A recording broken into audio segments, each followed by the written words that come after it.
Hello everyone. Today you have joined the DT Creative Elk YouTube channel. Today we will cover how to check your graphics card in Windows 11. So let's begin to check your graphics card. I'm going to show you two methods. The first method is by checking by DirectX Diagnostic Tool, and then the second one will be checking from Task Manager.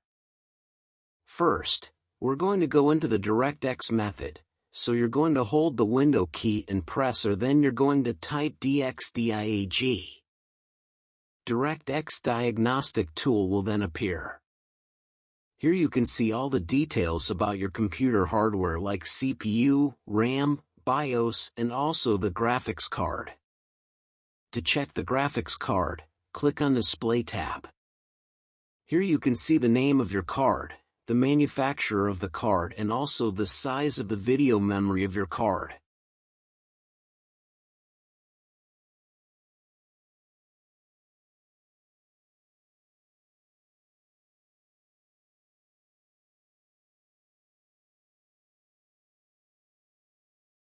Now we're going to go into option 2, checking from the Task Manager. So go ahead and open the Task Manager, go to Performance tab, then you're going to click on GPU 1. That's your main graphics card, and that's all there is to it.